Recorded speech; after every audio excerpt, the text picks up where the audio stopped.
Hallelujah! Isang mapagpalang umaga po sa ating lahat. Tunay nga tayo po ngayon ay narito, nagsasama-sama upang mapapurihan ang ating Diyos na buhay. Kaya mabigyan po natin ng pamagat ang salita ng Diyos sa araw na ito, A True Heart in Jesus. Hallelujah! Sumandali po tayong manalangin. Aming Diyos, Ama na dakila, tunay nga makapangyarihan sa lahat.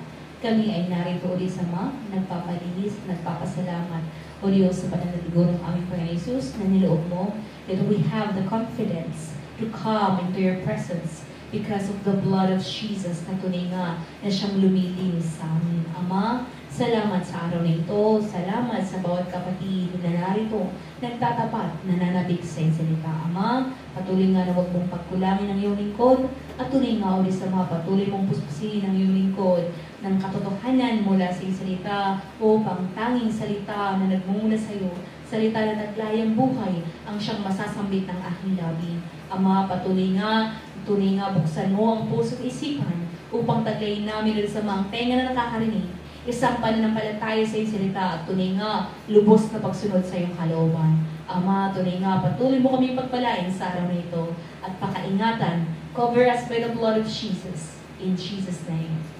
Amen. Hallelujah. Tunay nga po na tayo po ay mga taong nilikha ng Diyos.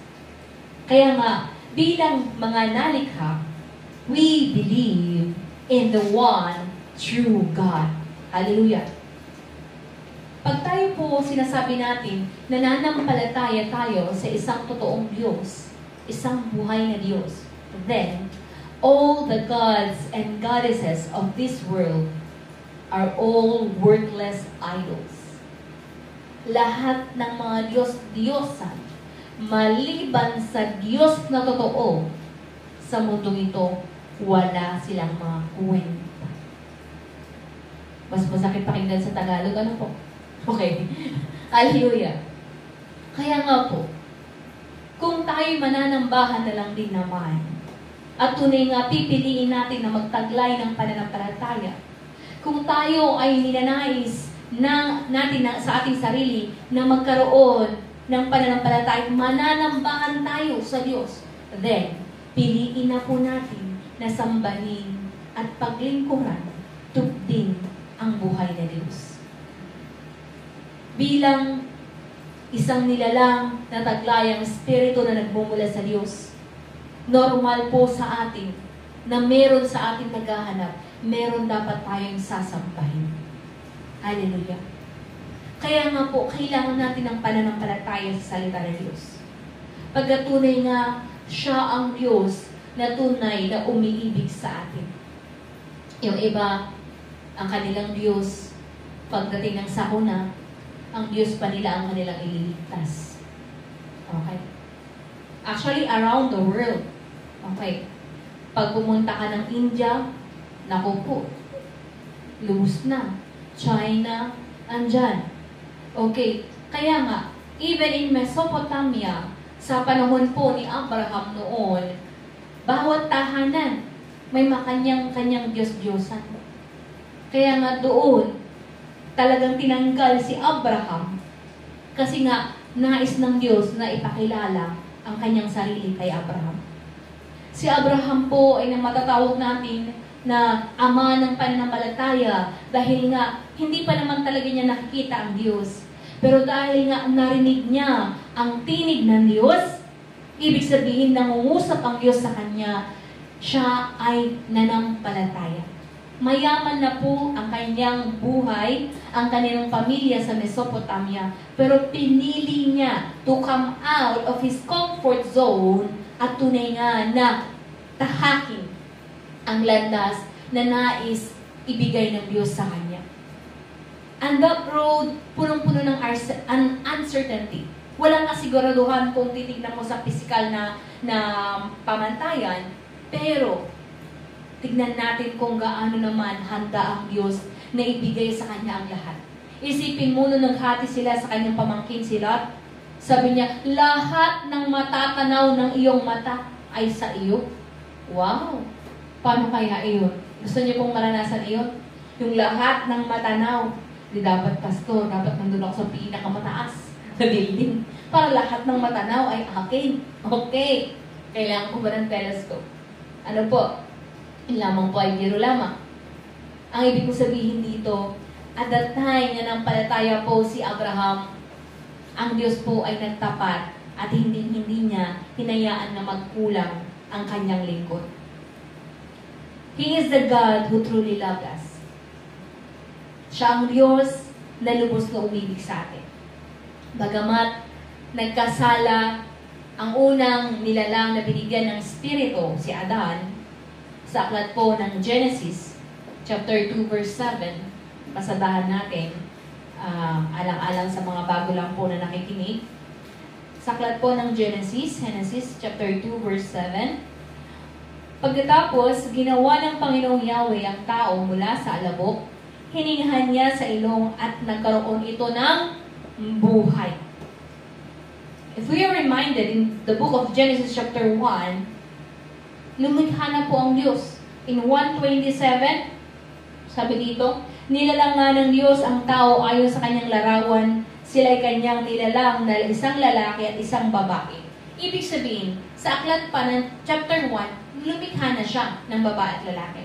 Ngunit out sa mga nilikha niya, pumili po siya nang binigyan niya ng Espiritu at yun po ay si Adan. At si Adan na ito, siya ay pinili niya para ilagay sa hardin ng Eden. Because the Garden of Eden is a spiritual place. Okay. Ngayon, ano pong nangyari? Bagamat nagkasala siya, bagamat bumagsak siya, alam natin na maging sa kanyang kasalanan, God still showed His mercy. Sa mga hindi nakakaunawa ng salita ng Diyos, at sa mga skeptical ang isip, sasabihin nila, kung totoong siya ay Diyos na mahabagin, kung siya ay Diyos na mabuti, bakit kasi maglalagay siya doon ng puno kung saan magkakasala siya? You see that? Okay. Bakit kasi maglalagay siya? Sabi niya, hindi tayo lilipas sa Genesis, ano po? Sa Genesis chapter 2, ano pa yung utos? Diba? Sabi sa 15, inilagay ng Panginoong Yahweh ang tao sa halamanan ng Eden, upang ito'y pagyamanin at pangalagaan. 16, sinabi niya sa tao, makakain mo ang alinmang bungang kahoy sa halamanan. 17, maliban sa bunga ng punong kahoy na nagbibigay ng kaalaman tungkol sa mabuti at masama. Huwag na huwag mong kakainin ang bungang iyon, sapagkat sa araw na kinain mo, iyon ay mamamatay ka. Alam po natin na totoo kinain niya. Hindi po totoo na apple po yung kinain. Nagkasala tuloy ang apple. Bunga ng pagkaalam sa mabuti at masama. Okay? Ibig sabihin, that is a spiritual fruit. At dahil spiritual iyon, ang nagkasala po ay spiritual din. Kaya ano ang namatay? Hindi naman po, kung babasahin natin sa buong chapter, na nakalabas sila sa hardin ng Eden, nagkaanak pa nga sila. Okay? Yun si Cain, sikat na sikat si Cain at si Abel. Ngayon, kung namatay talaga siya, hindi totoo ang Bible, di po ba? Pero totoong namatay. Ano ang namatay? Ang kanyang espiritu. At dahil doon, dahil sa kasalanan ng pagsuway sa utos na tinanggap niya, bakit si Adan? Kasi nga, unang-una, siya ang taong binigyan ng Espiritu. Ang unang taong binigyan ng Espiritu. Pagkatapos, siya din po ang tumanggap ng espiritual na utos, hindi po si Eva. Naibigay na ang utos bago pa nilikha, kinuha sa tadyang isang ribs at nilikha si Eva bilang kanyang partner. Hallelujah. Kaya nga po, ang Diyos ay masasabi nating mahabagin. Chapter 3 pa lang, andyan nagkasala na ang Diyos. Ay nagkasala ang mga tao, pero ang Diyos ay mahabagin. Basahin natin sa 22, sabi dito, pagkatapos maibigay lahat ng mga sumpa dahil sa pagkakasala, because hindi pwede na iligtas ng Diyos ang tao sa consequence ng kanyang kasalanan. Kailangan po talagang pagdusahan niya iyon. But still, God made a way. Okay. Genesis chapter 3, verse 22. Pagkatapos, Sinabi ng Panginoong Yahweh, katulad na natin ngayon ang tao, sapagkat alam na niya ang mabuti at masama. Baka pumunta siya at kumain ng bungang kahoy na nagbibigay buhay at hindi na siya mamamatay. Okay. Kasi katabi nun, the tree of life, bunga ng punong kahoy, okay, ng buhay. Kaya, pinalayas niya sa halamanan ng Eden ang tao upang magbungkal ng lupang kanyang pinagmulan. 24, pinalayas nga siya ng Diyos at sa dakong silangan ng halamanan ng Eden ay naglagay ang Diyos ng bantay na kerubin. Naglagay rin siya ng espadang nagningingas at umiikot. Okay. Sa lahat ng panig upang hindi malapitan. Ninuman. Okay. And then, ang punong kahoy ng buhay. Balik tayo sa 21. Ang mag-asawa ay ginawa niya ng mga damit na yari sa balat ng hayop. Number 1, paano pinakita ng Diyos ang kanyang habag? Di ba wala silang saklot? Nakita na nila na, hubad pala sila. Ang ginawa nila, di ba, leaves lang ang pinang-cover nila. Pero tignan nyo na iba pa rin ang Diyos pag lumikha. Out of, di ba, the skin, from the animals.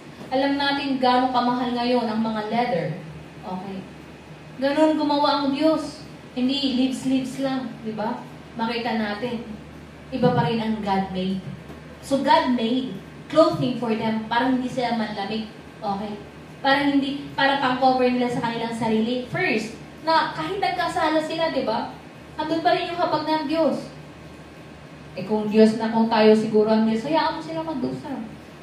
Kung tayo siguro yung Diyos, pero hindi tayo yung Diyos kasi nga iba yung kaisipan natin. Andun yung, hayaan mo siya, ganon. Pero ang Diyos, mahabagin pa rin Pangalawa, pinakita niya yung habag niya nang hindi niya hinayaan na kainin ni Adan ang puno ng buhay, bunga ng puno ng buhay. Kasi the moment nakakainin niya iyon, magiging walang hanggan na yung kasalanan niya, wala ng kapatawaran. You see that? Kaya pinalayas. Yung pagpapalayas na iyon sa hardin ng Eden, sa spiritual place, is still God's protection for Adam. So, ibig sabihin lahat, even the consequences, still God made a way. And dahil dito sa nagawang kasalanan, kaya nga meron tayong nasusulat sa Hebrews chapter 10, that Christ sacrifice. Ang anak ng Diyos ang nagbigay ng daan for the reconciliation ng tao sa Diyos. Dahil nga nagkasala, our ancestor Adam ay nagkasala, kaya nga naputol ang relasyon ng Diyos sa tao.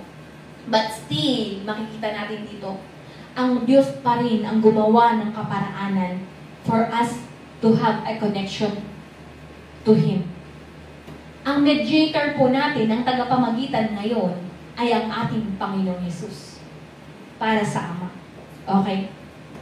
Ang Ama, niloob niya na ang kanyang anak to become a sacrificial lamb.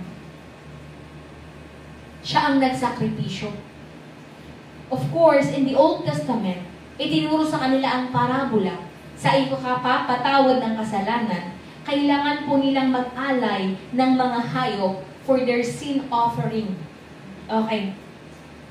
Ngunit alam natin na hindi na po sa ngayon. Punta po tayo sa aklat po ng Hebreo, chapter 10.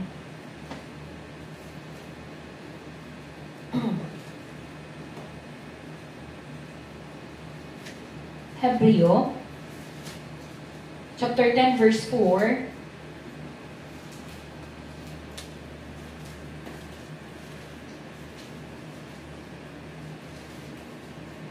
Sapagkat ang dugo ng mga toro at mga kambing ay hindi makakapawi ng kasalanan. Ngunit, okay, bagamat ginawa ng mga tao sa lumang tipa ng mga Israelita ang pag-aalay po ng dugo, hindi pa rin ito, patingin nga po sa NIV, hindi pa rin ito ang pumawi sa kasalanan. Okay, for it is impossible for the blood of bulls and goats to take away sins. Hallelujah. Parabola lamang ito na may iaalay. Kaya nga, our faith is not on the cross. Our faith is in the blood. Okay? The blood. Banal na dugo. Doon dapat tayo. Kaya nga yung awitin natin kanina, there is power. Power. Power in the blood. Hallelujah. Ngayon, sa verse 5, ituloy po natin sa Tagalog.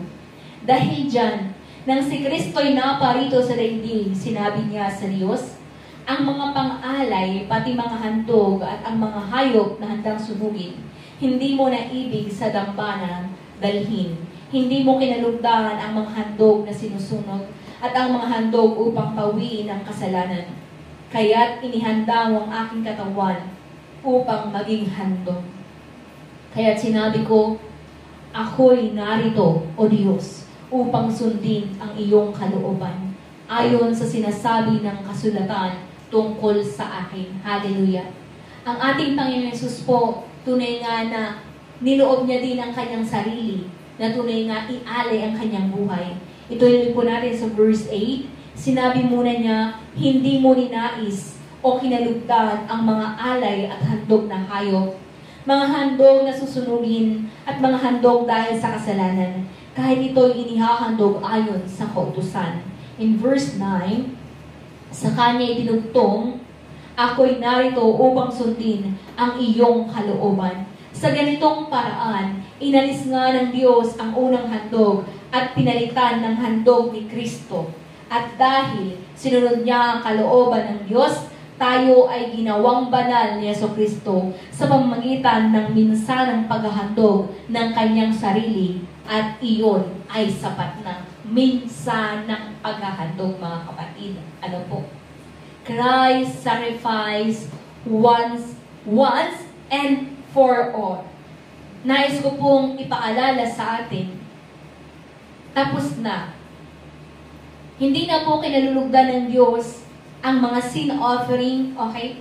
Kaya nga, sacrifice person is not necessary anymore, no longer necessary in this time, after the bloodshedding of our Lord Jesus Christ. Kasi nga,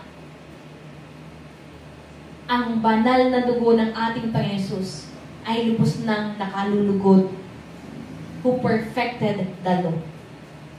And here comes, next year ulit, andyan na naman ang pag-aalala sa sakripisyo ng ating Panginoon Yesus.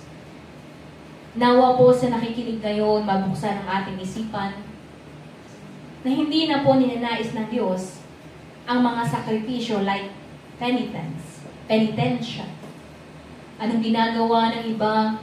Sasaktan nila yung kanilang sarili, papalu-paluin nila, ano pa? Magbubuhat sila ng krus. Okay? Meron pa yung nag-viral, natawa ako dun, pero alam mo yung kalokohan talaga. Nung, di ba, binabato-bato, napanood nyo na po ba yun? Gumante. Okay? Nakipagbubugan din. You see that? May mga gustong tularan ang nagawang sakripisyo ng ating Panginoon Yesus, pero hindi nila kayang perfectuhin. No one can ever perfect the sacrifice only Jesus has done. Wala pong ibang makakagawa nun. Kaya nga, once and for all, ginawa na niya. Ano pa't ginagawa ng mga tao punong-puno ng kamangmangan, uulit-ulitin nila. Ano po ang ipinapahalandakan ng gawain iyon? They are mocking God. Nilalapastangan nila ang Diyos sa paanong paraan. Anong ibig sabihin? Na inuulit-ulit nila ang sinabi niya sa Hebreo, chapter 10, verse 10. Tapos na niya, once and for all, tapos uulit-ulitin mo. Ang ibig sabihin nun, kapatid, hindi pa sapat ang nagawang sakripisyo ng ating Panginoon Yesus. Gagawin ko pa rin. Kaya nga po sabi sa Hosea 6:4, my people are destroyed because of lack of knowledge. Ang mga tao ay nasisira dahil sa kakulangan sa kaalaman. That is why knowledge is power. Kaya nga naisin po natin. Ngayon, na niloloob ng Diyos, kapatid, hindi aksidente itong napapakinggan mo. Nais ng Diyos na mabuksan ang ating kaisipan. Dahil gusto niyang malunasan anumang kapurulan ng ating isipan. Gusto niyang malunasan anumang kamangmangan na ipinasa sa atin ng mga wala ding alam. Saan ba natin malalaman? Saan ba talaga natin mahanap ang totoong dunong na nagmumula sa Diyos? Kapatid, buksan mo lang po ang Biblia. Hindi po itinatago ng Diyos. Hindi rin po itinatago ng mga lingkod ng Diyos dito sa iglesyang ito. And all the churches who holds the truth, you are free to read the Bible, to check if the preaching is true. Kaya nga, isa sa pinangahawakan natin is written in the book of Acts 17 verse 11. Be like the Bereans. Ano bang magandang ugali nila? They are noble. Sila ay kapitag-pitagan. Hindi sila basta-bastang tao. Pero anong ginawa nila? Sila po ay masusi. Una-una, sabik sila. Nagagalak sila na mapakinggan ang itinuturo ni Pablo. Pagkatapos nun, hindi sapat na nagagalak ka lang na nakakarinig kayo ng salita ng Diyos. Meron sila na bukas na kaisipan at tunay nga mapagsaliksik na isipan. Titignan din nila, totoo ba? Totoo ba na itinuturo sa akin ngayon, ang napapakinggan ko ngayon ay salita ng katotohanan? Kaya nga po, kasalanan din po talaga natin kung tayo ay mamamatay na hindi natin nakilala ang Diyos. Ibig sabihin, tinakpan din natin, niloob natin na huwag makilala ang Diyos. Because I believe, in my own experience, ang Diyos gagawa ng kaparaanan upang ang isang tao na hindi nakakakilala sa Kanya, hindi nakakarinig ng katotohanan, ay makarinig din naman ng salita ng totoo. Salita ng buhay na nagmumula sa Diyos. In this world of lahat na makikita na sa multimedia, online platforms, kaya nga tayo din po, we have our online platforms, our Facebook page, we have our YouTube. Kaya nga po, sa mga may pandinig, makinig. Hallelujah. Dahil nga, kasalanan po talaga natin. Kung magmamatigas tayo, and if we reject the truth of God, it is written in Proverbs chapter 3, ang Diyos mismo ang tatawa pag tayo po ay nasasadlak na sa kapahamakan. Dahil hindi natin pinakinggan ang salita ng dunong na nagmumula sa Kanya. Tayo po ay napatawad. Hallelujah. Pero wag po natin i-take for granted yung kapatawarang iyon. Kaya nga po, tayo po ngayon, we are encouraged to obey. Ituloy natin sa verse 11. Bawat pari ay naglilingkod araw-araw at paulit-ulit na naghahandog ng pare-parehong dinghandog. Subalit ang mga iyon ay hindi na mainam, hindi naman nakakapawi ng kasalanan. Ngunit si Kristo ay minsan lamang naghandog para sa kasalanan at iyo'y sapat na. Ulitin ko kapatid, basahin niyo po Hebreo chapter 10 verse 12. Ngunit si Kristo ay minsan lamang naghandog para sa kasalanan at iyo'y sapat na. Pagkatapos ay umupo siya sa kanan ng Diyos. 13. Ngayon, naghihintay siya roon hanggang sa lubusang sukuin sa kanya ng Diyos ang kanyang mga kaaway. Sa makatuwid, sa pamamagitan lamang ng isang paghahandog, ay kanyang ginawang ganap magpakailanman ang mga nililinis ng Diyos. 15. Ang Espiritu Santo ay nagpapatotoo rin sa atin tungkol dito. Sinabi niya, ganito ang gagawin kong tipan sa kanila. Pagdating ng mga araw na iyon, sabi ng Panginoon, itatanim ko sa kanilang puso ang aking mga utos. At isusulat ko ang mga iyon sa kanilang mga isip. Pagkatapos ay sinabi pa niya, kalilimutan ko na ang kanilang mga kasalanan at kasamaan. Sapagkat pinatawad na ang mga kasalanan, hindi na kailangan pang maghandog dahil sa kasalanan. Nawa po'y maliwanag ito sa atin. May mga ginagawa ang mga tao na walang silbing sakripisyo. Dahil sa pag-aakala nila, by doing that, napapatawad sila sa kasalanan. Alam niyo po ba ang sekreto sa kapatawaran ng ating kasalanan? In John chapter 1 verse 12, receive and believe Jesus. The name Jesus. Kasi kung hindi mo tatanggapin iyon, magkakasala ka pa rin ng kasalanan na hindi makapagligtas sa iyo. Kasalanan ng hindi pananampalataya sa Kanya. Kaya nga po ina-encourage natin ang mga bago pala na nakikinig ngayon, kapatid, niloloob ng Diyos na masimulan na matamnan kayo ng salita ng katotohanan. Wala po kaming ibang ihahayag, kundi ang pangalang Jesus ang siyang kaligtasan. Sa aklat po ng Gawa, chapter 4, verse 12, wala ng ibang pangalan ng kaligtasan, kundi ang pangalang Jesus. Hallelujah. Kaya paano po ba paano tayo aangat sa buhay pananampalataya? Paano ba tayo magtataglay ng pananampalataya sa Kanyang salita? Ang sekreto po ay nakasulat sa aklat po ng Roma, chapter 10, verse 17.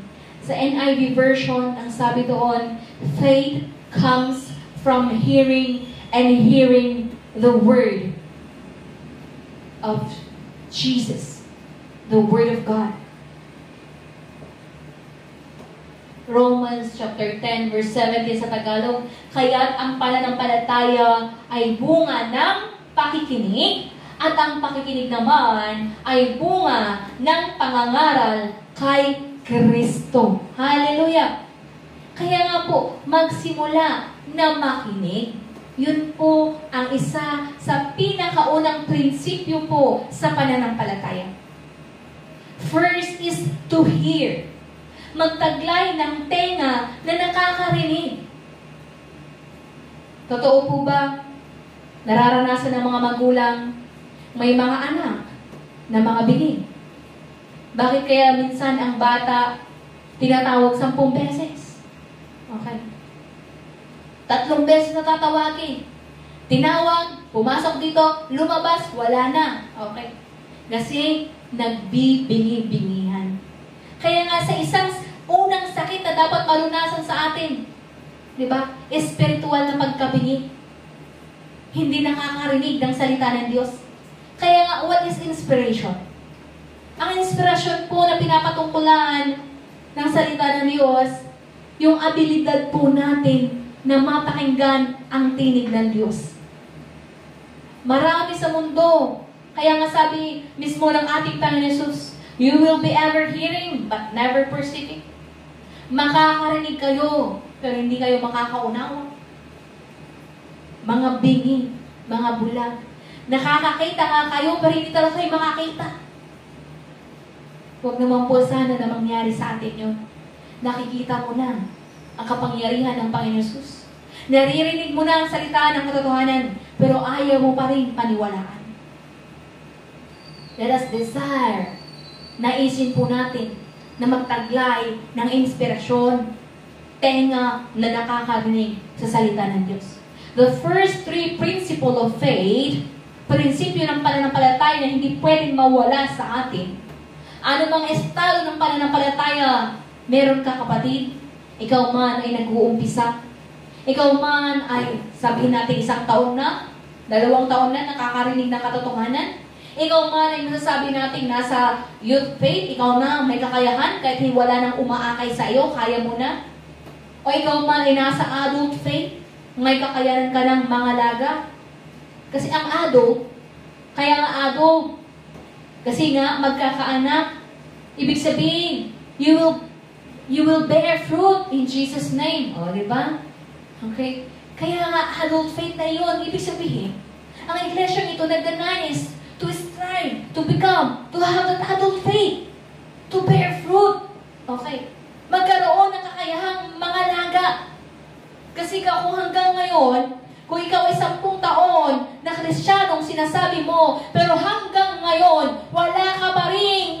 lilinisin na makapangalaga din naman. That what kind of Christian are you? Still baby? Makarinig lang, laban sa iyong damdamin, sa preaching. Ayoko na dyan. Okay. Grabe naman sila mangaral. Okay. Kaya nga po, ang salita ng Diyos na nakasulat sa Biblia ay hindi talaga sinulat ng tao.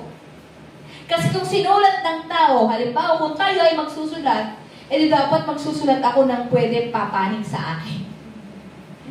Pero kung titignan mo, sa totoo lang, ang Biblia, iba po ang prinsipyo ng Diyos sa prinsipyo ng tao.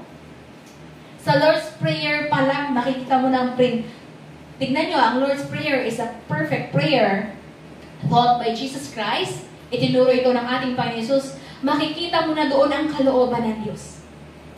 Unang-una, Ama naming nasa langit, sambahin nawa ang iyong pangalan. Your kingdom come, your will be done. Ibig sabihin, tanging ang kalooban niya as it is in heaven, di ba? Kalooban niya lamang po ang dapat na maghari. Ang dapat sambahin lamang ay ang kanyang pangalan. Pero ang iba, ang gusto, sila ang sambahin. Sila ang mapapurihan. Kaya nga, never na tayo bilang mga anak ng Diyos na kumikilala sa Kanya, ay tatanggapin natin the honor and glory that is due to Jesus. Hallelujah! Sabi dito sa Matthew chapter 6 verse 9, this is then is how you should pray. Okay, sige, magtagalog tayo. Mateo chapter 6 verse 9.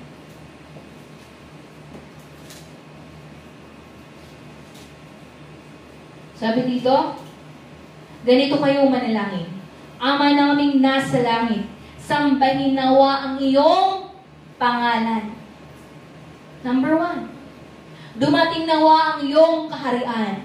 Masunod nawa ang iyong kalooban dito sa lupa tulad ng sa langit.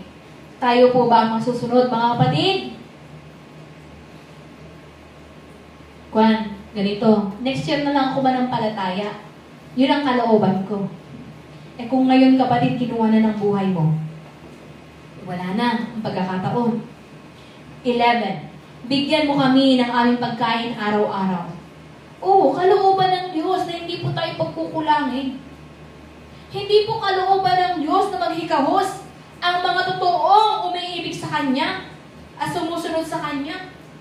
Kaya if you live in poverty, there must be something na kailangan mong i-repent. Kasi ang katamaran din naman at hindi pagkilos, it will really lead to poverty. Basahin ang Proverbs. Diba? Kaya nga, a little sleep, a little slumber will lead to poverty. Ibig sabihin, if you listen to Book of Proverbs, hindi po kinalulugan ng Diyos. Ang patulog-tulog lang, tapos one tamad talaga tapos babagsak na lang ang pagkain. Hindi po ganun. Ay sige, mananalangin ako, babagsak 1 kilong bigas dyan. Hindi po ganun. Okay? Kaya nga tayo mananalangin. Para tayo po magkaroon ng dunong, ng inspirasyon, tuturuan tayo ng Diyos how to gain the wealth of this world para hindi tayo maghikahos. Kalooban niya. 12. Ito, the exciting part. Patawarin mo kami sa aming mga kasalanan tulad ng pagpapatawad namin sa mga nagkakasala sa amin. Maraming nagko-consult. Diba? Doktor tayo. Doktor ng kaluluwa. Pangarap ko kasi talaga natin ay doktor. Okay, kaso nahinto sa nurse. Pero yun nga, after kasi na matanggap ko ang pagkatawag sa paglilingkod, isa po sa give up natin ay yung pangarap natin in the world. Kasi pwede naman talaga mag-aaral pa ako. Pero iniisip ko yung oras, yung panahon na yun na ilalaga ko sa pag-aaral, gamitin ko na sa pag-aaral para sa salita ng Diyos. Kasi hindi ko alam kung gaano bang haba ang aking buhay. Isa pa, kung natuloy pagka-doktor ko, mauubos lang ang oras ko sa ospital. nandun na ako. Okay. Ngayon, ito ang kalooban ng Diyos. Ang maglingkod tayo. Dahil nga ang salita ng Diyos ay nagpapagaling. Tama po ba? Maraming nagtatanong sa atin, paano ba mapagaling? Maraming lumalapit na gustong magpa-pray for healing. Pero alam niyo po ba ang ating itinuturo? Isa sa sekreto po para mapagaling ang isang tao, alam niyo po ba? Basahin natin ang nasusulat sa aklat ng Awit 103 verse 3. Psalms 103 verse 3.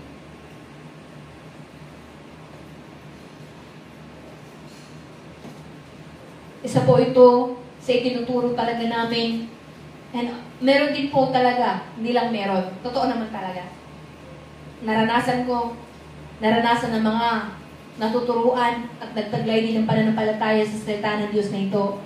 Dahil nga, bilang lingkod ng Diyos, ang aming itinuturo ay hindi namin salitang sarili. Kasi kung sarili kong salita na pagkukumbinsi ngayon, ano ang karapatan ko? Ako din ay makasalanan. But why do I have the confidence to stand in this pulpit? Because I will not speak my word. I will speak the word of God. In Psalms 103 verse 3, ang sabi dito sa NIV, who forgives all your sins and heals all your diseases. In sa Tagalog nga po. Ang lahat kong kasalanan, siya ang nagpapatawad. At anumang aking sakit ay ginagamot niyang lahat. Don't you know, kapatid? Unforgiveness. Ang pag-iipon ng sama ng loob, grudges in our heart, in our mind, sakit tinakam. Okay. Nag-uumpisa po yun na nagkukos sa atin ng espiritual na karamdaman. And if we are spiritually sick, kung tayo po ay may spiritual na karamdaman, eventually, lalabas sa ating isipan, it will turn into physical. Kaya nga po, ano ang prinsipyo ng Diyos? Una, mapagaling ang ating spirito. Ang ating kaluluwa, magkaroon ng connection sa Diyos. Kaya una, kapatid, tanggapin nga natin, babalikan natin ang John chapter 1 verse 12, tanggapin at sampalatayahan ang pangalang Jesus. That's we can establish connection with God. After that, humingi tayo ng tawad talaga. Hindi pala after. Before naman talaga magkaroon tayo ng connection, humingi muna tayo ng tawad. Kasi hindi tayo makakalapit sa trono ng Diyos, sa harapan ng Diyos na hindi po tayo napatawad. Tama po? And, kung gusto talaga natin mapatawad sa ating hiningi-hingi ng tawad, then, basahin natin ang 12 muli. At patawarin mo kami, Matthew 6 verse 12, at patawarin mo kami sa aming mga kasalanan tulad ng pagpapatawad namin sa mga nagkakasala sa amin. Ulitin natin, ano po? Patawarin mo kami sa aming mga kasalanan tulad ng pagpapatawad namin sa mga nagkakasala sa amin. Mahirap po ba itong intindihin, mga kapatid? Marami ang nananalangin ng Lord's Prayer, pero hindi nila ito magawa. Sana po hindi tayo iyon, ano po, na napapaalalahanan. Hindi kalooban ng Diyos napapatawarin niya tayo, pero tayo mismo ayaw nating magpatawad sa mga tao na nakapanakit sa atin, sa mga tao na maaaring nakapagsalita ng hindi maganda sa atin, sa mga tao na maaaring nakagawa sa atin ng hindi ka nais-nais. Ano lang ba, kapatid, na patawarin mo dahil ikaw din naman ang mapapagaanan? Ano lang ba yung patawarin mo sila? Alang-alang sa sarili mo. Hindi mo silang patatawarin dahil dapat silang patawarin. Patatawarin mo sila dahil alang-alang sa sarili mo kung gusto mo ng kaligtasang totoo.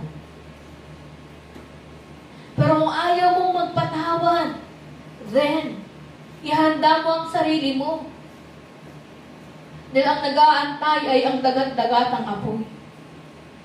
Paano makakapasok sa langit ang hindi napatawad ng Diyos? Tama po ba? Sa school, pag may kasalanan ng estudyante, kailangan mo nang dumaan sa guidance. May mga ginagawang pagdidisiplina ng student of affairs. Pwedeng pagsulatin, pwedeng pag-community service, mapagbayaran muna niya, ma-realize niya mali siya, bago siya ulit papapasukan sa school, tama? In the company, meron tayong tinatawag na labor and relations. Alam na alam ko yan kasi hinahawakan ko ngayon ang labor and relations sa aming company. Nakikita ko mga kalokohan ng mga empleyado. Meron kaming code of conduct. Bawat company po may code of conduct. Pag meron kami tinatawag na verbal warning, first offense. Pag sa mga minor offense, meron tinatawag na first offense, second offense, third, verbal warning, yung first offense. Second offense, written. Third offense, suspension yan. Fourth, hindi ko pa nagtanda, termination. Kung dito nga sa mundo, may mga ipinapataw tayo, company lang yun. Iba naman sa batas ng Pilipinas. Ano po? Ang mga nagkakasala sa batas, laban sa batas ng Pilipinas, nakukulong. Siyempre, may mga malalakas ng kapit. Nakakalusot sila. Nababayaran nila ang batas. Ito lang po ang masasabi ko. Sa batas ng Diyos, sa harapan ng Diyos, hindi po natin mabibili ang ating kaligtasan. That is why God requires us to be true. Totoo ka na ba? Totoo bang iniibig natin ang Panginoon Yesus? Alam po ng Diyos ang nilalaman ng ating puso at isipan. Hallelujah. Kaya nga ulitin ko, kung gusto mong mapagaling sa iyong karamdaman, manalangin ka. Meron ka pa bang hindi na ihihingi ng tawad? Meron ka pa bang tao, pagkakataon na hindi mo pa tinatanggap at hindi mo pa napapatawad? Then repent. Magpatawad. Because God wants to heal you. Ang Diyos gusto kang pagalingin. Ang Diyos gusto tayong pagalingin, pero andun ang pride ng isang tao na guhumiyaw. Bakit ko naman yan patatawarin? Tama po? Kalaban natin ang ating sariling kalooban, tama? Kaya nga, kailangan po natin, ang paraan po, tayo po ay kailangan magpakumbaba. To humble down ourselves to God. Tapusin natin. At huwag mo kaming hayaang matukso, kundi ligtas mo kami sa masama.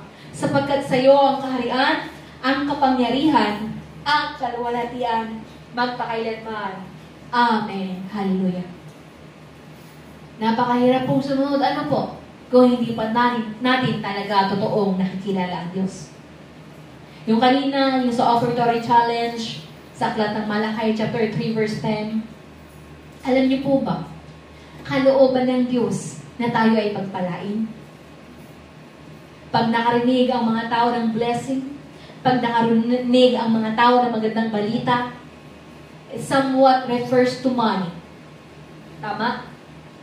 Kaya nga, pag may nakarinig na ayuda, masasaya ang karamihan. Ano po?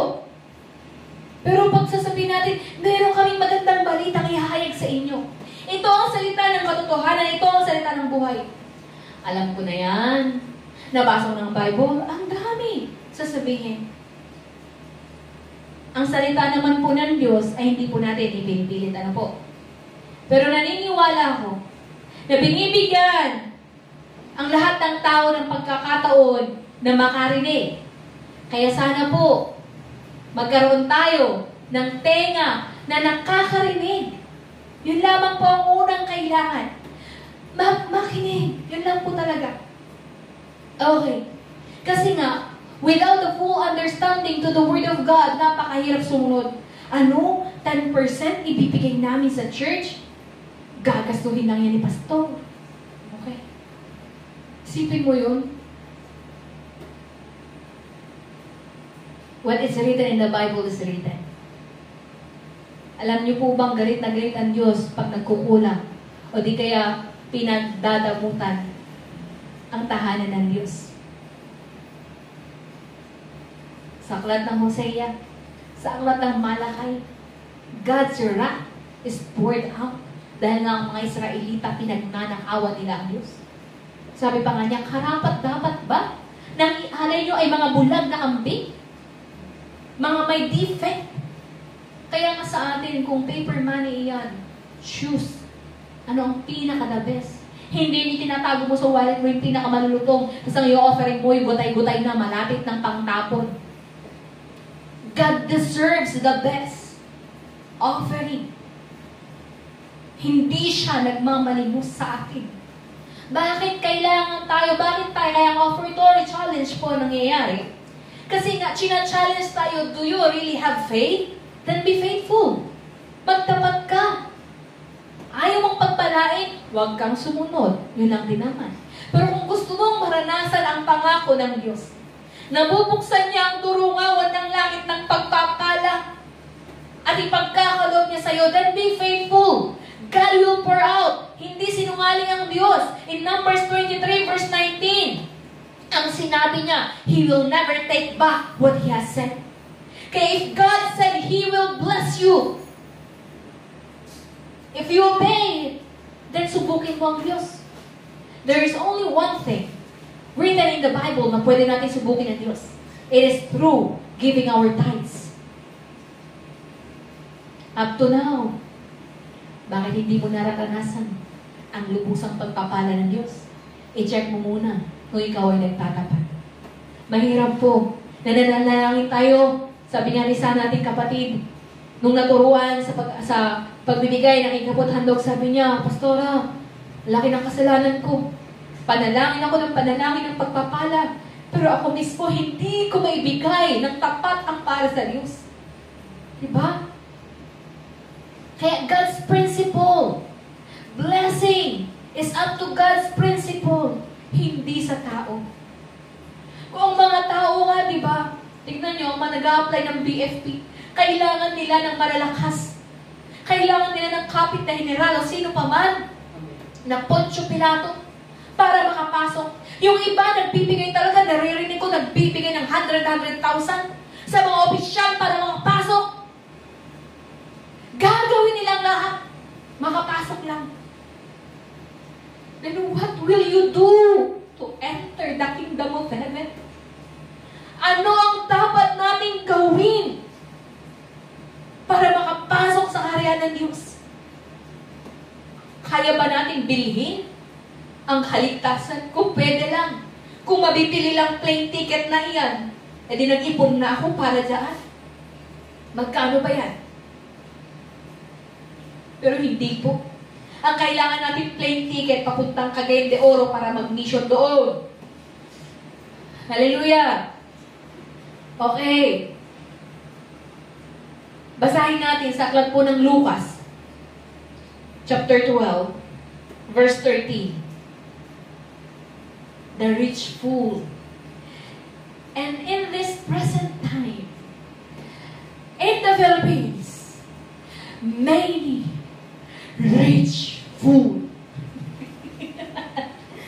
Lucas chapter 12, 13 to 21. Marami kasi ang nag-aakala na sila ay yumaman dahil sa sarili nilang kalakasan lamang. Marami naman talagang yumayaman dahil sa pandaraya. Ano po? Lantad na yan. Kaya nga, sa totoo lang, isa po sa narinig ko din na preaching ng aming bishop nang nagturo sa amin na pastor, gusto mong yumaman? Una, magtapat ka, maglingkod ka. Number 1 yun. Pangalawa, magnakaw ka. Saan po ang pipiliin natin, kapatid? Nawa po, unahin natin yung number 1. Huwag na po natin susubukan yung pangalawa. Ano po? Lucas chapter 12. Excuse me po. 13. Sinabi kay Jesus, teka dito muna lang. Dito ako. Lucas chapter 12 verse 13, sinabi kay Jesus na isa sa mga naroon, Guro, iutos nga po ninyo sa kapatid ko na paghatian namin ang aming mana. Sumagot siya, sino ang naglagay sa akin bilang hukom o tagapaghati ng mana ninyo? At ang sinabi niya sa kanilang lahat, mag-ingat kayo sa lahat ng uri ng kasakiman, sapagkat ang buhay ng tao ay wala sa dami ng kanyang kayamanan. 16. Pagkatapos isinalaysay ni Jesus ang isang talinghaga, isang mayaman ang umani ng sagana sa kanyang bukirin. Kaya't nasabi niya sa sarili, ano ang gagawin ko ngayon? Wala na akong paglalagyan ng aking mga ani. Alam ko na! Ipagigib ako ang aking mga kamalig at magpapatayo ako ng mas malalaki. Doon ko ilalagay ang aking ani at ang ibang ari-arian. Pagkatapos, ay sasabihin ko sa aking sarili, marami ka nang naipon para sa mahabang panahon. Kaya't magpahinga ka na lamang kumain, uminom at magpakasaya. 20. Ngunit sinabi sa kanya ng Diyos, hangal. Sa gabi rin ito ay babawian ka ng iyong buhay. Kanino ngayon mapupunta ang mga inilaan mo para sa iyong sarili? Ganyan ang sasapitin ng sinumang nag-iipon ng kayamanan para sa sarili, ngunit dukha naman sa paningin ng Diyos. Hindi po ako nagsabi nito. Salita po ng Diyos. Binasa po natin. Ano naman kung napakayaman mo? Kaya nga in this time of flexing, flex dyan, bagong kotse, flex bagong bahay, flex, magpipicture ang mga ka-iPhone sa salamin para makita yung logo ng iPhone sila. Ano ba? Puro kayabangan. Kasi nga, ang mga tao ngayon, ang kanilang lust of the eye, sa mata, inggit. Kaya nga mag-ingat sa anumang uri ng kasakiman. Kaya nga po, bakit tayo challenge in giving our faithfully, giving our tithes and offering? Ano ba yung pastor? Nanermon na nga si pastor kanina. Dadagdag ka pa na naman. Kasi masakit pakinggan pagtungkol sa pera. Ano po ba? Tama po. Pero kailangan natin masaktan. Kasi kung dito nakalagang ang ating pananampalataya sa pera, masisira po tayo. Bakit ang mga iba ayaw ng manalangin? Kasi may pera naman pampadoktor. Hindi na nakaasa sa pananampalataya. Nakaasa na lang sa doktor. Wala namang problema po sa pagpapadoktor. Hindi ko po ipinagbabawal. Pero wag naman po sana, dahil sa dami ng pera mo, hindi mo na maiisip ang Diyos na siya ang Diyos na nagpapagaling. Pwede naman po talaga magpa-consult para makita ano bang problema sa iyo. Pero tandaan natin, ang Diyos, He is our healer. Hallelujah. Sa Matthew 16 verse 26, ano naman? What good will it be for someone to gain the whole world, yet forfeit their soul? Ano naman kapatid, kung nakuha mo ang lahat ng bilyon, ano ba? Ang mga kickback ng mga tao, milyon eh. Okay, milyon. Ano naman kung meron ka nun? Kung ang kapalit naman, ang iyong kaluluwa. Di ba ga? Kaya nga, sa aklat po ng Matthew chapter 6 verse 21, where your treasure is, kung nasaan ang iyong kayamanan, nandoon ang iyong puso. Where your money, where your treasure is, there your heart is. Jesus said, ibig sabihin, ano ang ginagawa natin? Hallelujah. Ang title po ng preaching sa araw na ito, A True Heart in Jesus. Do we really have a true heart in Jesus? Totoo ba na iniibig natin ang Diyos? Kasi kung totoong iniibig natin ang Diyos, Hindi po masakit sa atin ang ipagkaloob ang para sa Kanya. Ang oras, hindi lamang po pera ang pinag-uusapan natin dito. Sabi nga ni Pastor, yung oras mo para sa Kanya. Yung araw na ito na nilaan para sa Kanya, aagawin mo pa. Saan ang totoong puso mo para sa Diyos? Nawa po'y magising tayo sa katotohanan. Huwag nating linlangin ang ating sarili. Pacifying our mind. I love Jesus. I love Jesus. Pero hanggang sa bunganga lang. Faith na hanggang muso lang. Faith na hanggang bunganga lang. Kulang sa pagsunod. Kaya nga po sa mga baguhan, kasi isa po sa kagalakan natin po, nagagalak po talaga ako. Kasi nga, every time na pinapa-open camp ko, mga kapatiran namin from Pangasinan, andun, ang dami nila. O doon nalilungkot ako sa estado ng Aurora. Pero ang Diyos po, sinasagot niya ang aking panalangin. Isa po sa panalangin ng lingkod niya, Ama, bigyan mo naman kami ng kagalakan. Alam niyo po ba kung anong kagalakan iyon? Dagdag na kaluluwa na makikinig. May purong puso na makikinig sa salita ng Diyos. Alam mo ba na yun ang totoong kagalakan sa puso namin na naglilingkod? Gusto niyo rin po ba na magkaroon ng ganung kagalakan? Nakipaglingkod po kayo kasama namin.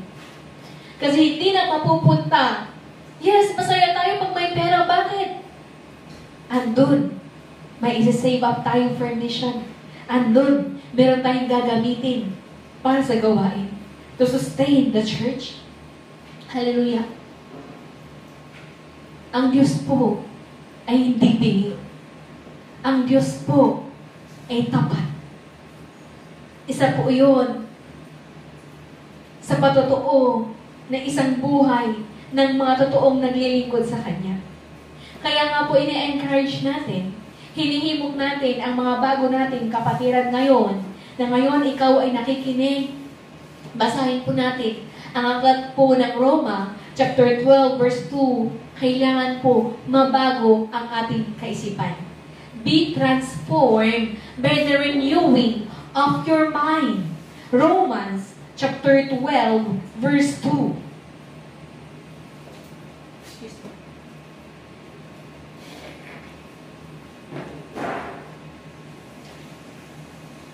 Romans, chapter 12, verse 2, huwag kayong makiayon sa takbo ng mundong ito. Mag-iba kayo sa pamamagitan ng pagbabago ng iyong pag-isip upang maunawaan ninyo ang kalooban ng Diyos, kung ano ang mabuti, kalugod-lugod, at ganap na kalooban niya. Di po ba? Kailangan po mabago ang ating kaisipan. Kailangan po matanggal anumang mga natanggap natin, mga unang katuruan na taliwas sa kalooban ng Diyos. At kung paano natin ito makikita sa pamamagitan ng patuloy nga po na pakikinig ng salita ng Diyos. Of course, lahat po tayo nagsisimula sa umpisa ng pananampalataya na ang kalaban natin ay ang mga naunang katuruan. Katuruan ng mga lola natin. Ito ang sabi po kasi ito ang gagawin. Pero ngayon kapatid, ito na po ang sinasabi naman ng Diyos na iyong gawin. Manalig ka sa pangalang Jesus, sampalatayahan siya at tugtin ang kalooban niya. Hallelujah. Punta tayo sa exposition, Hebrews chapter 10, verse 19. Bilis ng oras, ano po?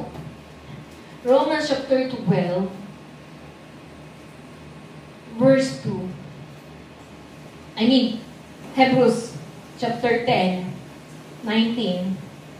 Hebreo, chapter 10, verse 19. Kaya nga mga kapatid, tayo'y malaya nang makakapasok sa dakong kabanal-banalan dahil sa dugong ni Jesus. The moment na pwede na tayo talaga makapasok, makatao sa kanyang pangalan, dahil nga sa kapatawaran na tinatanggap natin through the blood of Jesus. Kaya nga, bakit meron tayong prayer of repentance? Bakit tayo may panalangin ng pagsisisi, pagpapalinis sa banal na dugo ng Panginoon Yesus upang tayo po, we will have the confidence, tapang, na humarap sa Diyos na ito po ako. Kasi anong gagawin natin kung hindi tayo tinatanggap? Tama po ba? Napakahirap naman. Papasok ka sa isang tahanan, pinagsarhan ka, makakapasok ka ba? Hallelujah.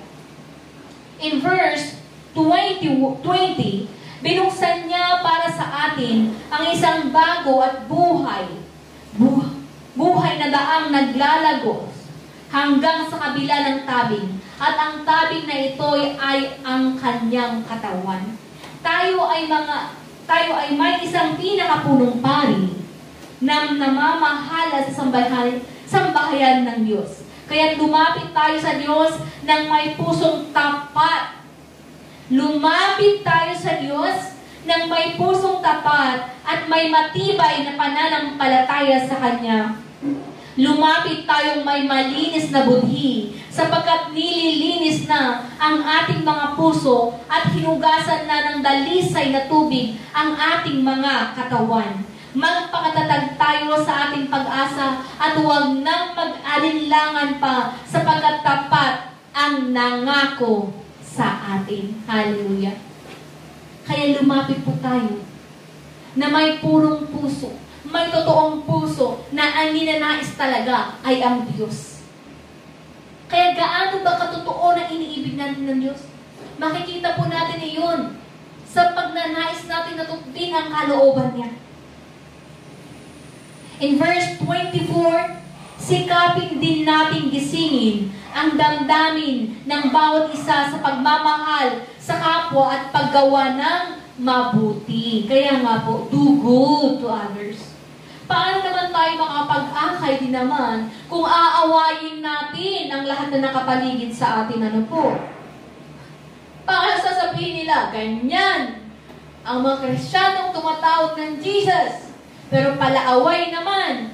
Naku po, marinig ko lang talaga. Ako na talaga ang magpapagaling sa inyo kung gagawin nyo iyan. Ngayon na nakakarinig kayo ng salita ng katotohanan at sasadyain nyo talaga na kayo ang maging pulot bitsa ng away, then that is not God's way. That is not God's will. Kung noon ay nagawa ninyo, wala tayong magagawa doon dahil nga hindi pa kayo natuturuan. Pero ang pinag-uusapan po natin ngayon ay yung ngayon. Yung mga pagkakamali natin in the past, wala tayong ibang gagawin kundi hingi ng tawad. Hindi natin pwedeng ibalik ang pagkakataon.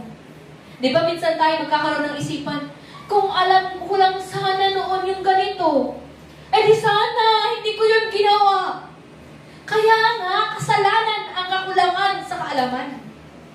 Kaya nga magpapasalamat talaga tayo sa Diyos.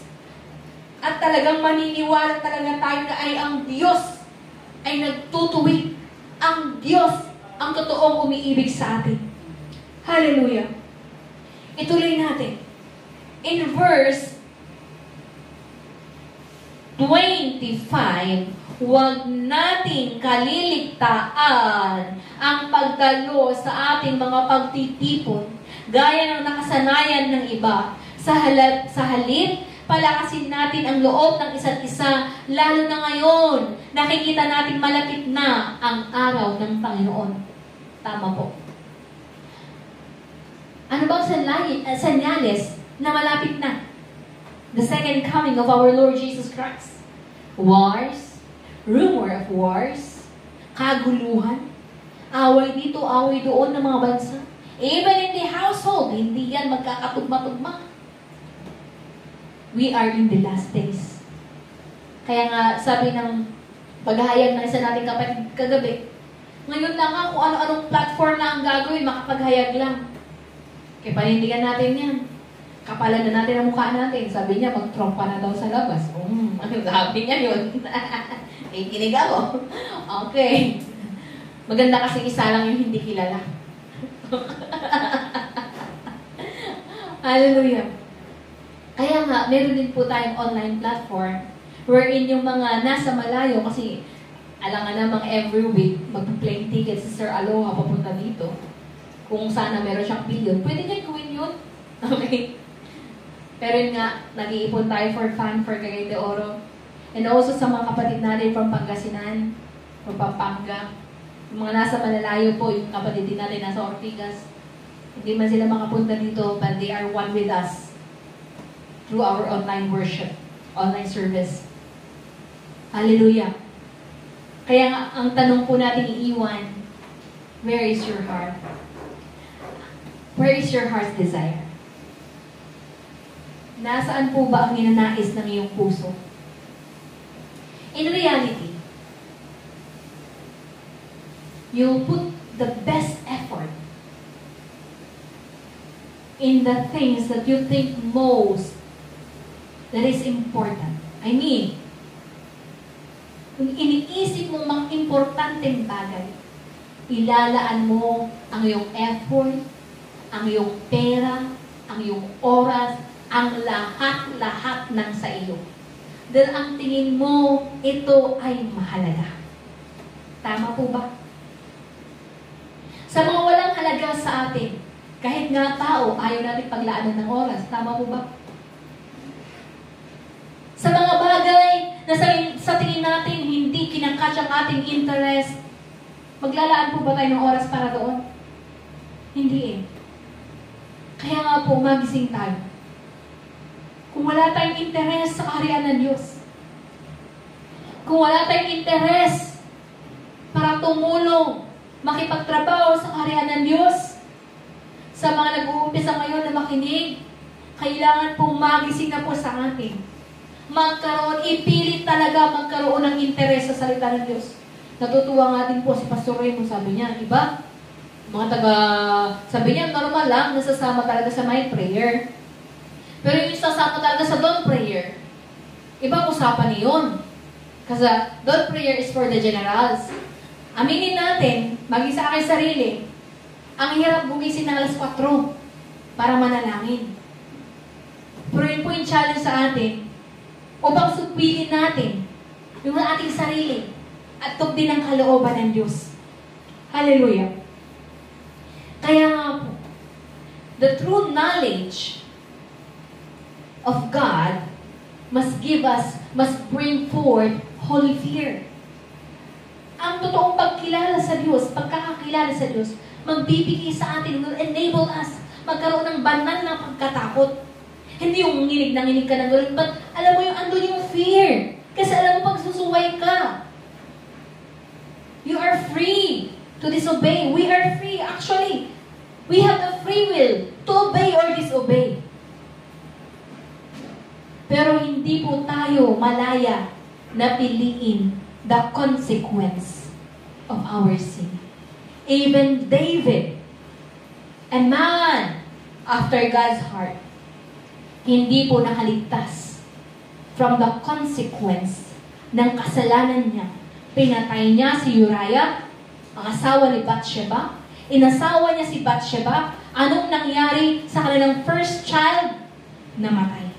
Even nag-fasting siya, hindi na pumahabol ang fasting na iyon dahil nagkasala na siya.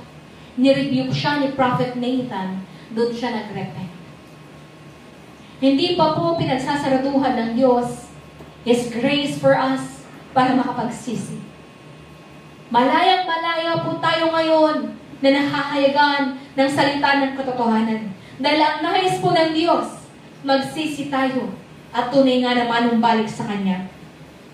Kaya once, after mo matanggap ang ating Panginoon Jesus, anong sunod na gagawin? Of course, start to obey. Magsimulang sumunod. Ano pag tinanggap mo ang Panginoon Jesus, hindi ka naman pala susunod. That is fake. Fake? Peking pananampalataya. Sasabihin mo, tinatanggap mo ang Panginoon Jesus, ayaw mo namang sumunod. Sinong niloloko mo? Kaya nga po, we must have a deep longing Alam mo niyo yung sobra, thirst, hunger and thirst for righteousness. In Matthew 5 verse 6, di ba? Ang mga totoong nauuhaw sa katuwiran ng Diyos, sila ay mapupuno. May nagtanong sa akin, paano ba mapapagaling? Paano bang isa talaga yung makakakilala sa Diyos? Isa sa observation ko, kahit ang mga tao ay nasa kamalian ngayon, kung sila ay totoo na merong pagkauhaw sa katotohanan, God will reveal Himself. Like what Apostle Paul experienced. Number 1 siya na persecutor of the church. Isa siya sa nagbasbas para patayin si Esteban, a man of faith.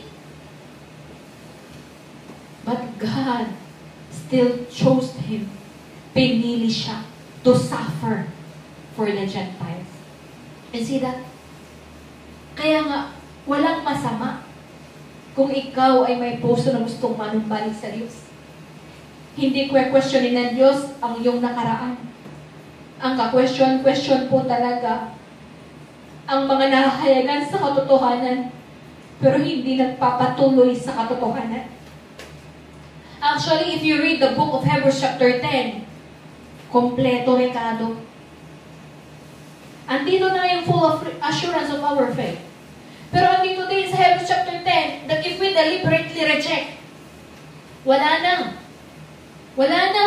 Hindi na magbububong muli ang Panginoon Yesus para sa kapatawaran ng kasalanan mo. Tinanggap mo na ang katotohanan pagkatapos nun, yuyurakan mo. Sinong kinakalaban mo, kapatid? Ang Diyos na mismo. It is a dreadful thing to fall into the hands of God. All written in the book of Hebrews, chapter 10. Kaya nga po, lamang ang may alam. Pero hindi lamang po sana mananatiling may alam lang. Pinakalamang ang sumusunod. Tama po? Ngayon, ang isang totoong pananampalataya po, must be tested. Ano pong nangyari sa buhay ni Job? Grabe. Kaya niyo po ba yun? Kung inisip ko, parang hindi ko naman kaliben si Job siguro. Sabi ko gano'n. Grabe yung faithfulness niya. In one day, instant, ang lahat ng meron siya, nawala. Ikaw ba naman, yaman mo, mga anak mo, all your resources, pati hindi pa, napuno ka ng pigsa sa buong katawan mo, ang iba, may sinakit lang, bakit mo ako pinigyan ng ganung sakit? Sisisihin palagi ang Diyos. Hindi uunahin ang mag-repent. Hindi mo uunahin na ano bang ginawa ko at nagkaroon ako nito. Dapat yun ang unang tanong eh. Hindi yung questionin agad ang Diyos. Bakit po ako ginaganito? Yun yung unang tatanungin. Hallelujah. In Job 23 verse 10, sabi ni Job, when He tests me, I will come forth as gold. Let us pray earnestly to God na kapag dumating ang panahon ng panunubok sa atin, lalabas tayo as pure as gold. Yun din po ang nakalagay sa unang Pedro. Hindi ko na babasahin dahil malapit ang ating oras. Chapter 1, 3 to 7. Trials actually will refine us. Ang mga pagsubok sa atin, it will refine us. Patitibayin niya tayo. But our goal is to come forth as gold. Hallelujah. Kaya nga po, let us succeed. Patuloy po na iset natin ang tamang puso sa harapan ng ating Panginoong Yesus. Dahil nga, una sa lahat, God is the one who truly loved us. Ngayon, in Matthew 28, verse 18 to 19, ibinigay niya the Great Commission for all the believers. Hindi po niya ibinigay sa pastor lang ang trabaho. sa lahat ng mananampalataya. Kaya nga po, manalangin tayo. Gusto mo ba, kapatid, na ikaw ay maging kagamit-gamit para sa Diyos? Remember, the days na hindi mo pa kilala ang katotohanan, ngayon nalalaman mo, wala ka man lang bang habag para sa iba na hindi pa nakakaalam ng katotohanan? Where is your heart? Asan ang totoong puso na umiibig sa kaluluwa? Hallelujah. Kaya nga, sa aming din na naglilingkod ngayon, ako ay napaalalahanan. Diretso talaga sabi, remember.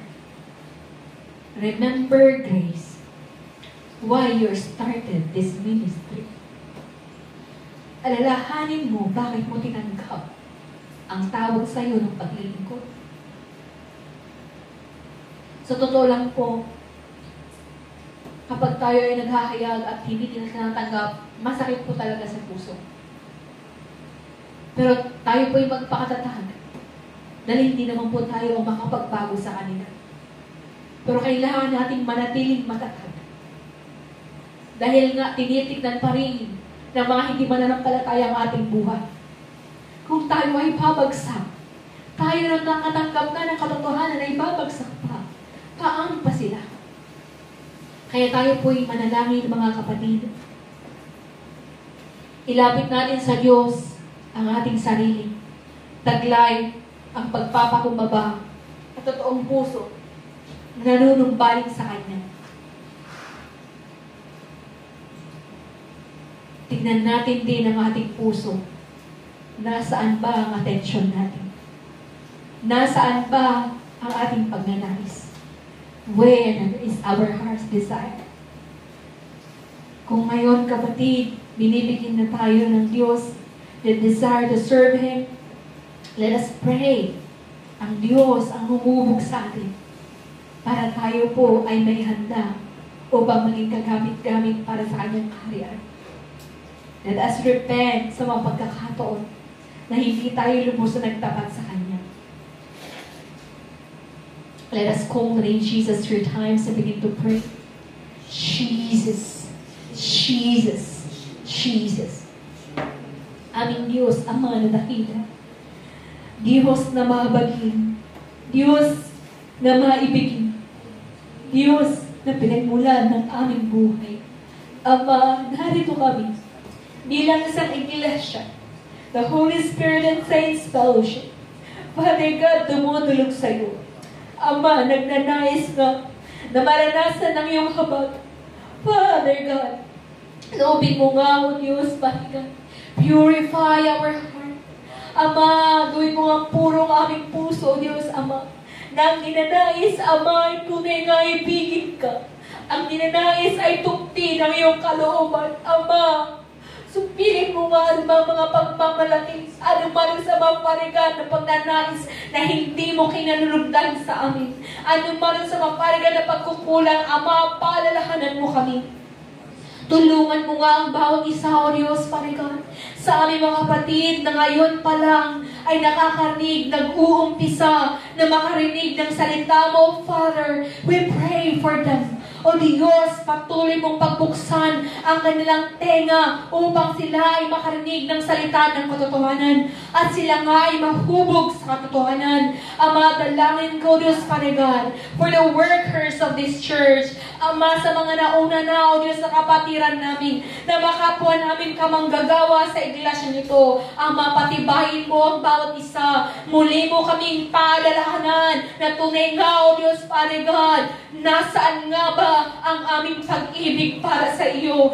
Nasaan nga ba nakalaga, O Diyos, Father God, ang aming puso? Kaya matulungan mo kami na muli sa araw na ito, Father God, manumbalik ang aming totoong pag-ibig para sa iyo. Magkaroon kami ng totoong habag para sa mga kaluluwa na kung paano, Diyos Ama, meron kang ginamit upang kami turuan ng katotohanan. Ama, naisip mo nga, O Diyos, lobin mo na kami din, O Diyos Ama, Father God, kasama ang bawat member ng iglesia nito, Father God, ay tunay nga magamit, maging kasangkapan upang patuloy na lumaganap ang katotohanan. Father God, bless this church. We offer to you this Ama, this service. At tunay nga, this Amang Father God, let us always have that constant fellowship of the Holy Spirit in this church, Father God. Patuloy mo kaming pagbuklutin ng iisang Espiritu ng nagnanais lamang o sa Ama ay tunay nga maibigay ang karampatang papuri, isang totoong sumasamba sa iyo, isang totoong naninilukod sa iyo, Ama. Father God, Jesus, thank you for the word you have given us. Thank you for the Holy Spirit, Father God, for giving your servant the wisdom, Father God, the word of truth, Ama, na nagmumula sa iyo. Ama, patuloy o Diyos, Father God, Jesus, sa iyo lamang namin ibinabalik ang lahat ng papuri pagsamba. Thank you, Father God. And this we pray in the most powerful name, the name above all names, in Jesus' name. Amen. Binabalik ko po kay Pastor.